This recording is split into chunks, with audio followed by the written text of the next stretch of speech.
All right, if you're studying modern Indian history, especially for the UPSC exams, some events are more than just dates and facts. The Ahmedabad Mill Strike of 1918, that's one of them. It's not just a story. It's practically a masterclass in strategy, leadership, and nonviolent protest. So today, we're going to break down exactly how this whole thing unfolded, and more importantly, what it can teach us about Gandhi's methods. So, here's how we're going to tackle this. First, we'll look at the plague and the bonus that started it all. Then, the head-on conflict between the workers and the owners. We'll get into Gandhi's really methodical intervention, see what happened when the strike almost failed, and then cover his decisive fast. Finally, we'll talk about why this whole episode is so significant.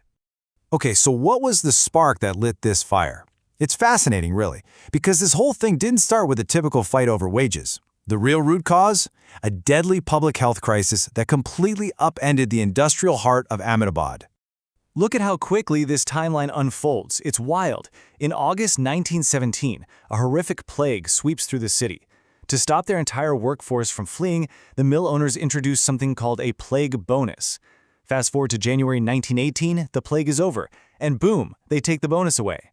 That single decision was the match that lit the fuse for everything that came next. And we're not talking about a small incentive here. To keep those textile mills running, owners were offering a bonus that, for some workers, was as high as 80% of their salary. Can you just imagine the shock and the hardship when that financial lifeline was just suddenly cut? So, this withdrawal of the bonus really sets the stage for a major confrontation. But see, it didn't happen in a vacuum. It collided head-on with another huge economic problem happening at the exact same time. You gotta see it from the workers' side. Their argument was pretty simple, and honestly, pretty logical. Okay, the plague is over. Great. But the economic pressure from World War I was absolutely crushing. The prices for everything, food, essentials, were just skyrocketing. They argued they needed a permanent wage hike just to survive. And here's the deadlock. The workers, looking at inflation, said, we need a 50% wage increase. The mill owners, they drew a hard line in the sand. We'll give you 20%, take it or leave it. The two sides were just miles apart, completely dug in. So, feeling like they had nowhere to turn, the workers approached a woman named Anusuya Sarabhai. Now think about her position for a second. She was a really respected social worker, but she was also the sister of Ambalal Sarabhai, the guy leading the Mill Owners Association. She was caught right in the middle and knew this needed a special kind of mediator, someone with immense moral authority. That person, of course, was Mahatma Gandhi. So Gandhi arrives on the scene, and for all you UPSC aspirants, this is a really crucial part. He doesn't just show up and start making moral arguments. No, his first move is analytical, it's data-driven. This whole approach is tied to his idea of trusteeship, right? The belief that industrialists shouldn't just be bosses, but trustees of wealth for the whole community, including their workers. The very first thing he does is frame the issue. He tells the workers, listen, this isn't just about a bigger paycheck. This is a fight for economic justice. He also manages their expectations, making it clear this would be a long struggle, but that their cause was just and they would win in the end. He doesn't just start negotiating, he launches a full-blown investigation. First, he gets an arbitration tribunal set up with people from both sides. But then, and this is key, he starts digging into the data. He studies the mill's profits, the real cost of living for the workers, and he even compares their wages to what workers in Bombay were making. He was building a case based on cold, hard facts. And this is what all that research led to. He didn't just split the difference between 50 and 20. He rejected both numbers. His data pointed to a very specific figure, a 35% increase. This wasn't a random compromise. It was a calculated, evidence-backed number that he believed was fair, just, and economically possible. But the mill owners just flat out rejected it. So following Gandhi's advice, the workers went on strike. At first, morale was sky high. But the clock was ticking. These were poor people, and the harsh reality of having no income, well, it started to set in, and the movement's unity began to crack. Yeah, you have to remember, these folks were living hand to mouth. They didn't have savings to fall back on. Going even a few days without pay meant real, serious hardship for their families. That relentless economic pressure just started to wear them down.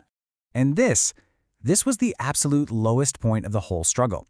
Seeing their families go hungry was just too much for many of them to bear. Their resolve broke.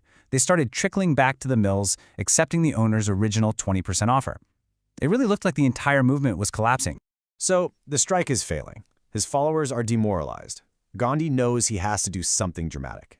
And what he does next is a radical step that would become one of his signature tactics, and it completely flipped the script on the entire conflict. I mean, really think about that. This is the ultimate leadership challenge, isn't it? Your movement is literally falling apart from the inside. What do? You can't just yell at them. You can't just give up. Gandhi's response was to turn inward with this incredibly powerful personal act. And this is just pure strategic genius. He announces he's going on a fast, but he makes a crucial distinction. He says very clearly, this is not a tool to pressure the mill owners. Instead, it was for the workers. It was his protest against their weakness, a way to show them his commitment and hopefully strengthen their own broken resolve. The effect of this fast was, well, immediate, and it was massive. It didn't just end the dispute. It cemented the Ahmedabad Mill Strike as this landmark event in the history of India's freedom struggle and its labor movements.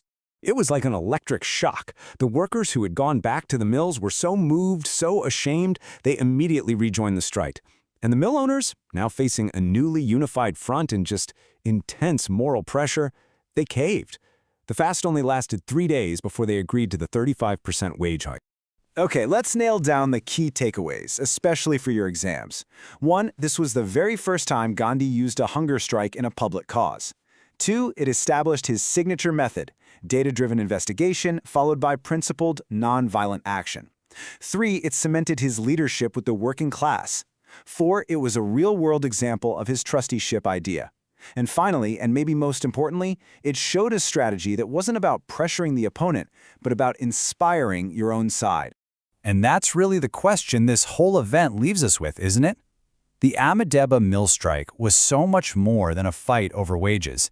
It was the birth of a powerful new template for action, one that brilliantly blended hard data with profound moral force. And honestly, its lessons in leadership and strategy are just as relevant today.